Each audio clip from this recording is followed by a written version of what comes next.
A shocking and deeply unsettling autopsy report has recently broken across major United States news channels, sending immediate shockwaves through the entire country, social media platforms, and law enforcement agencies. An 18-year-old talented college football player went out to celebrate a festive summer holiday with his close group of friends, full of life and high spirits, but when the trip concluded, only his cold and lifeless body was found floating near the shore. Local police authorities initially tried to close the case in an extreme hurry, claiming to the media and the public that it was just a tragic and unfortunate accidental drowning. However, the newly released independent medical reports and hidden digital evidence have now officially proven that a very dark, sinister, and terrifying secret is buried directly behind this sudden death. What exactly happened on the isolated shores of Horn Island on that mysterious night of July 4th that stole a promising young man's life? Let us open this latest, highly trending, and deeply mysterious case specifically prepared for Darkfile USA. This tragic story officially begins with an 18-year-old young athlete named Nolan Wells, who lived in the state of Mississippi. Nolan was a highly celebrated and talented individual who played as a wide receiver for his college football team, and his family, coaches, and peers all had incredibly high hopes for his bright future in professional sports. The 4th of July is celebrated as one of the biggest national holidays in America, filled with fireworks, boat parties, and celebrations, and on this very day, Nolan set out with a group of his college friends on a private boat to enjoy a summer picnic. Their destination was Horn Island, located just off the Mississippi coast. Horn Island is a 10-mile-long, completely deserted, and uninhabited stretch of land where there is absolutely no permanent human population for miles around. Most importantly for this mystery, mobile phone signals do not work on that island at all due to its remote location. This means that if you get into a dangerous situation or a physical altercation out there, you are completely isolated and cannot call anyone for immediate help.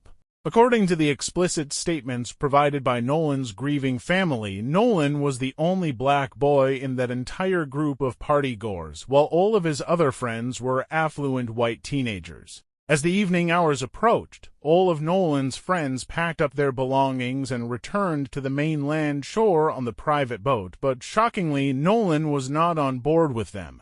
When Nolan's deeply worried mother and family members noticed the time passing and repeatedly contacted these friends to find out where he was, the teenagers told a very strange, inconsistent, and highly suspicious story to the family. They casually claimed that Nolan had actively chosen to stay behind on the deserted island by himself because he had supposedly met an unknown girl on the beach, and he told them he would simply return later that night with someone else.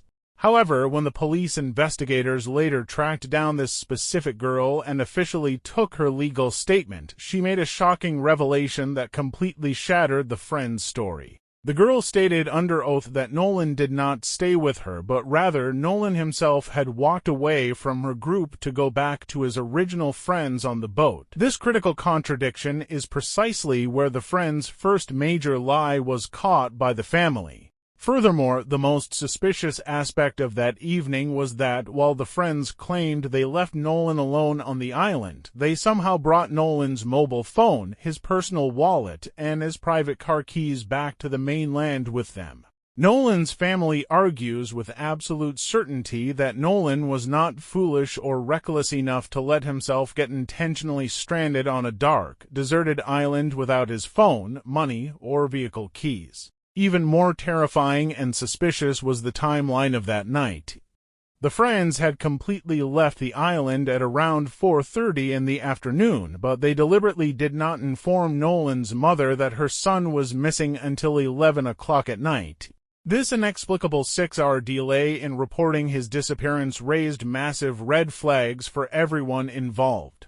Later, when Nolan's phone was finally recovered from a friend's house, forensic experts discovered that all data from that holiday, including text messages, location history, and Snapchat logs, had been completely and intentionally deleted from the device. What were these friends so desperately trying to hide from the law?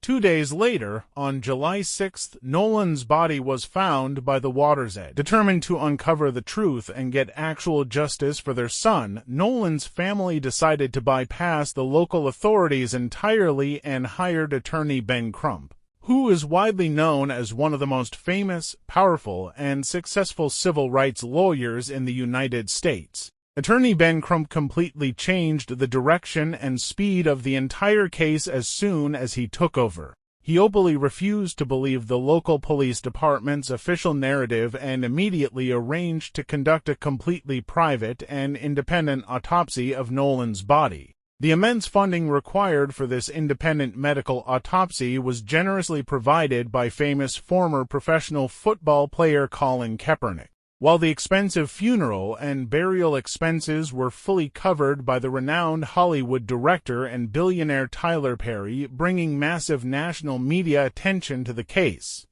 Now, the highly anticipated preliminary report of this private autopsy, which was finally made public on July 23rd, has caused a massive uproar on national news channels.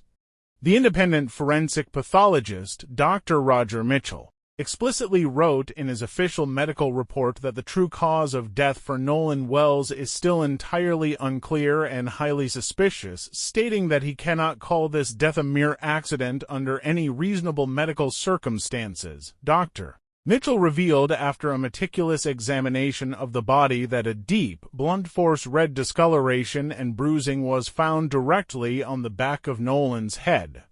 This physical evidence points strongly to the fact that before Nolan ever entered the water, he was struck from behind with a heavy object or subjected to severe physical violence by another person. But the most shocking, disturbing, and chilling part of this independent report came when the private forensic doctor revealed a massive anomaly. When they received Nolan's body for the second autopsy, some extremely vital internal organs were completely missing from the corpse.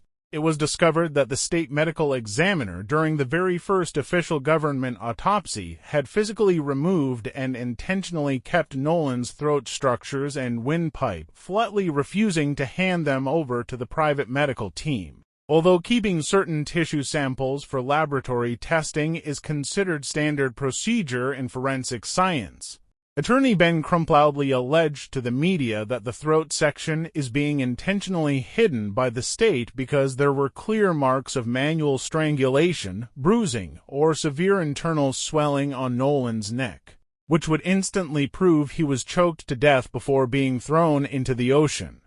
The pathologist further stated that due to advanced decomposition from the water, they cannot definitively verify whether Nolan was conscious or completely unconscious when his body went under. But the severe head wound combined with the friend's highly evasive behavior clearly proves a major crime took place on that island. Did Nolan Wells' own trusted friends brutally murder him on that dark, isolated island and throw his body into the ocean to simulate a drowning? Or is local law enforcement actively trying to protect the privileged children of highly influential, wealthy families? This case has officially become America's biggest and most closely watched summer mystery, and global internet searches are multiplying by the hour. Share your valuable theories and opinions in the comments section below. If you want to stay updated on this thrilling and rapidly developing true crime case, please hit the like button and make sure to subscribe to Dark File USA right now. See you in the next chilling installment of our Dark Files USA. Until then, take care of yourselves